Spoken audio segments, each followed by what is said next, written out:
Alright, kind of a strange one today. I had a long video all edited up, ready to go. It was about finishing off the achievements in Turtle Pack, but it turns out I have one missing still.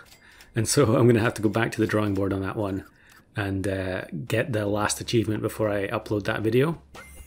So instead we're going to dip into the backlog, and these are a couple of runs from Unicorn Pack that were recorded ages ago now. This one I think is from end of February, and then the next one will be from mid-March. They just never got uploaded for whatever reason. Actually, I think for this one I did record a commentary and then ended up not using it. So yeah, that one I guess would be very out of date at this point. So we're revisiting it now, and we're going for a bit of a role team here. We've got Worm of Sand, Bigfoot and Nessie.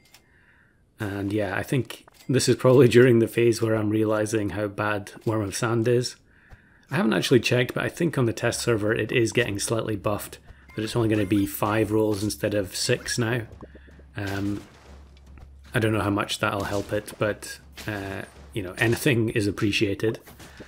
So we're using Ogopogo to immediately make Nessie level 2. And now we're going to go for the Worm of Sand level up. And if we want to use it, we're going to have to just roll all 6 times now. Yeah, I'm checking Nessie.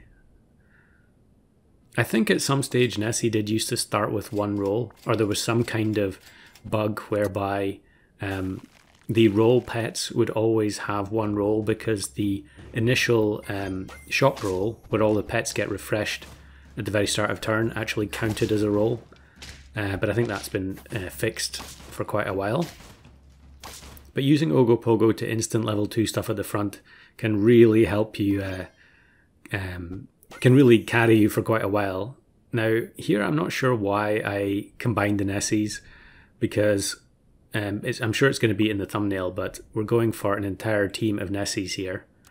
And yeah, I realised there that I have to sell Ogopogo in order to actually get the scaling from the Worm of Sand. And we find another Nessie. Now, the thing is that the Worm of Sand scaling really isn't worth it here, I don't think.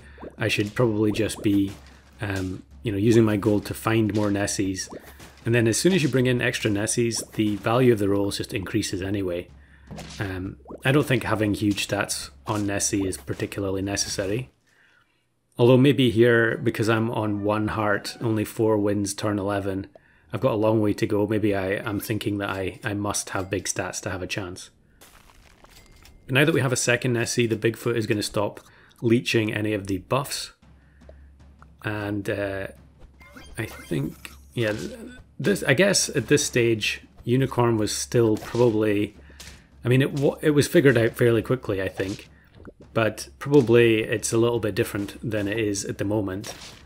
So there probably aren't as many really optimized teams on the go. We'll level 2 that Nessie, and I think, am I buying Peach of Immortality? I guess, you know, when you're going for these types of builds, there's not that many different things you can actually buy, and you definitely want Cornucopia, as well as actually we rolled double Nessie there, so I'm sure it won't be too long before I just get rid of the Worm of Sand and realise that it's not worth it, and I'm much better just spending all my gold looking for Mushroom from Cornucopia, because spawning, you know, 2 12/24s is probably going to be a lot better than getting +2 stats from 6 rolls. So we bring in another Nessie. Am I going to buy the Cornucopia first? Yeah, we actually get Mushroom at the first attempt, which is very nice. And I do have 2 free rolls, so I can buy Nessie and then just roll, and then we'll get the stats. Although of course it does mean that the buffs could hit the weaker Nessie, but actually they hit the 2 larger ones. And I do kind of think it's a little bit strange having multiple Nessies. It's like, I mean, Nessie is basically like a named character. It's not supposed, there aren't supposed to be more than 1.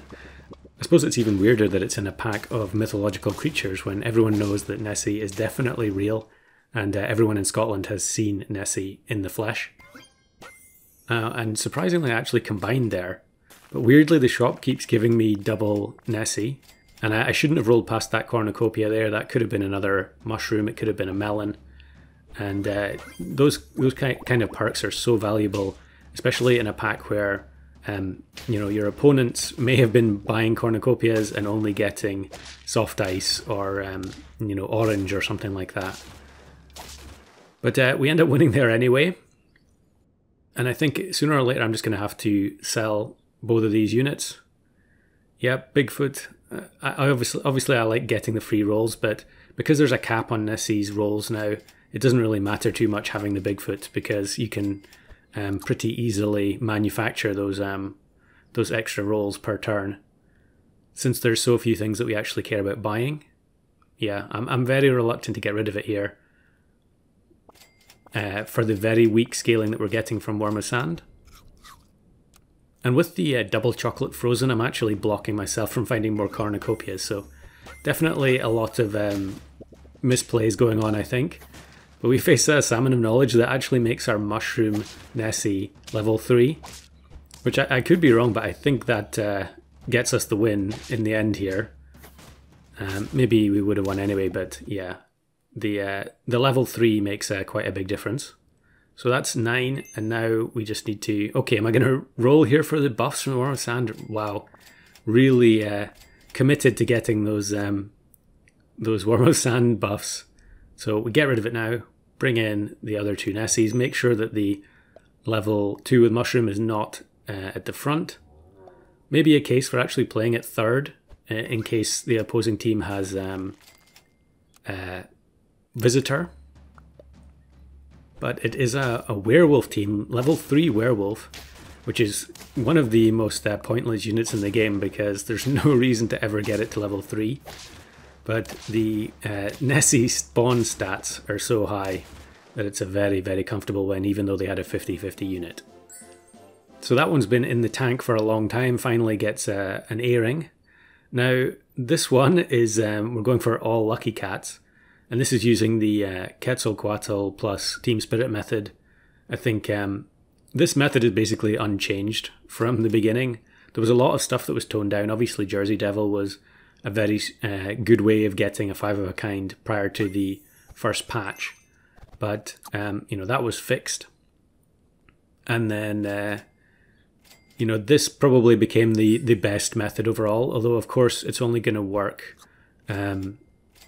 well, you could use it for any pet, but mostly it's going to be best for the early game pets, you know, tier 3 and below. You can just have like 2 tier 4 or above units and then have a pivot slot where you're constantly cycling Lucky Cats or other low tier units. But then you're going to have to, in the final battle, rely on those 2 big units at the front and then probably have 3 weaker ones afterwards. So yeah, not sure why I'm keeping... Quetzalcoatl here, and okay, I guess we're just going for one last level up with Team Spirit, and then we'll bring in the Lucky Cat, which will gain some stats when it levels up here, but it's still going to be fairly small compared to the others.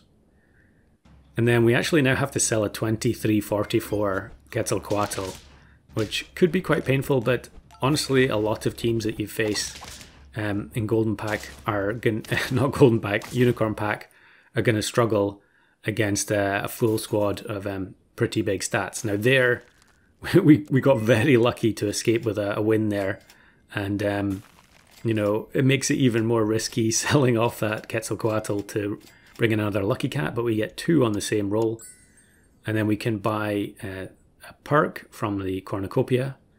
Gingerbread is now useless because of the because it's already level 3. Freeze another Lucky Cat in case I want to buy sell something, I guess, although there aren't really any buy sells in this pack, are there? Other than Griffin, but pretty late for that. And I think, are we going to win this turn? Yeah, the Frogman's just not going to give quite enough stats to the Baku. So actually those 2 final rounds were very close there, but I guess it was turn 16 and 17. Now I did think I had another one of these recorded. I'm sure I've done 5 Ghost Kittens, but I can't find it, so maybe it's just my imagination. Exactly the same method with Quetzalcoatl. This one ends up being, yeah, the Behemoth survives on 1 HP there. I think we still would have lost anyway, But that was the closest I could find to a 5 Ghost Kitten win.